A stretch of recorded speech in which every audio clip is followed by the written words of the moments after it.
안녕하세요. 경제왕입니다. 오늘은 인플레이션에 대해 알아봅시다. 인플레이션은 물가 상승을 의미합니다. 물가와 금리 관계에 대해서는 나중에 이야기하도록 하고, 물가 상승은 곧 금리 상승을 의미한다고만 알고 가기로 해요. 현재 시장에서는 금리 상승이 가장 현명한 선택이라고 합니다. 투자자들은 성장주 비중을 줄이고 금융주나 경기 민감주를 담아야 할지 여부를 판단하는 데 있어서 금리 동향이 기준이 됩니다. 이러한 금리 상승을 촉발하는 인플레이션, 물가 상승에 대해 알고 가야 합니다. 물가 상승에 관련된 지표는 여러 가지가 있습니다. 대표적으로는 소비자 물가지수가 있고 생산자 물가지수도 있습니다. 예컨대 기업들이 제품을 생산하는데 필요한 원재료 가격이 오르면 생산 비용이 증가하게 됩니다. 이런 관점에서는 생산자 물가지수를 봐야 합니다.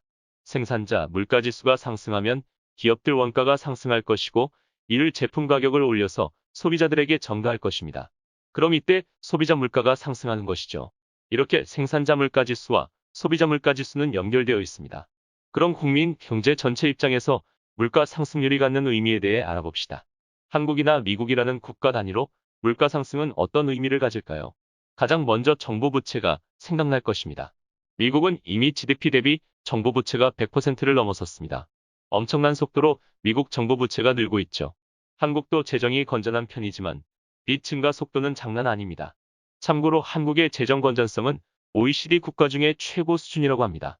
지금은 재정을 통해 경기가 죽는 것을 막아야 할 시점이죠. 미국 정부는 인플레이션이 오면 웃게 될까요? 울게 될까요?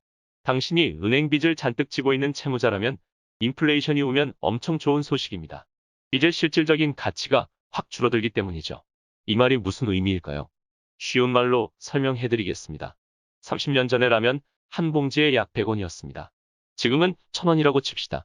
30년 전에 비해 실물 자산인 라면의 가격이 9배 증가했습니다. 이는 화폐로 라면의 가격을 환산한 개념입니다. 반대로 생각해보죠.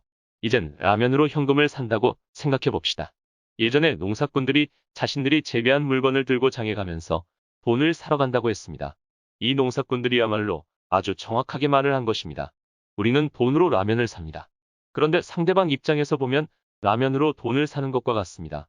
이해되시나요? 이제 라면으로 돈을 산다고 생각해 봅시다. 30년 전에 라면 한 개에 100원이었고 지금은 1000원입니다. 그 당시 나는 라면 한 개로 돈을 100원밖에 살 수 없었죠. 지금은 라면 한 개로 돈 1000원을 살 수 있습니다. 이를 다시 생각해 보면 30년 전에 라면으로 돈을 조금밖에 사지 못했지만 지금은 돈을 많이 살 수 있습니다. 이는 무엇을 의미할까요? 라면의 가치와 돈의 가치를 상대적으로 비교해 봅시다. 어떤 것이 가치가 상대적으로 더 높아졌습니까? 당연히 라면이죠. 돈의 가치는 라면에 대비해서 9분의 1로 줄어든 것입니다. 이걸 이해하셨다면 인플레이션을 완전히 이해한 것입니다. 다시 정리해보자면 인플레이션은 돈 가치가 실물 자산 가치에 비해 상대적으로 떨어지는 것입니다. 디플레이션은 돈 가치가 올라가는 것이라고 할 수 있죠.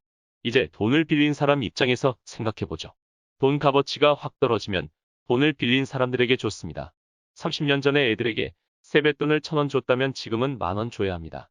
30년 전에 내가 빌린 돈 100만원 가치와 지금 100만원 가치를 생각해보면 인플레이션이 진행되었기 때문에 부채의 실질 가치는 팍 떨어져 버렸고, 채무자는 너무도 쉽게 돈을 갚을 수 있는 겁니다. 따라서 채무자들은 인플레이션이 오면 좋습니다.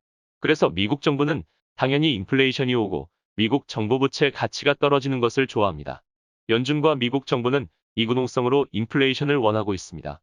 연준이 이제 고작 1.7% 국채금리의 물가 상승을 우려해서 유동성 수도꼭지 물을 잠그고 욕조 바닥에 뚜껑을 열어 물을 뺀다라는 것은 사실상 불가능한 겁니다. 2% 이상 물가 상승도 용인하겠다고 누누이 말해왔지만 시장은 이러한 연준을 믿을 수 없다 라고 합니다. 그럼 어떻게 하면 연준은 시장을 믿게 할 수 있을까? 그건 국채 수익률 추이를 봐가면서 대응책이 나올 것으로 판단됩니다. 중요한 것은 연준이 경기회복 정책을 추진하는데 방해가 되는 급격한 금리 상승을 가만 놔두지 않을 것이라는 점입니다. 오늘은 요새 경제 이슈인 인플레이션에 대해 알아보았습니다. 더 많은 돈 되는 유용한 정보를 알고 싶으시다면 저희 100% 무료 주식 카페에서 확인하실 수 있습니다. 부자 되는 방법이 궁금하시다면 저희 카페에 오셔서 더 좋은 정보 찾아가시길 바랍니다. 경제왕이었습니다.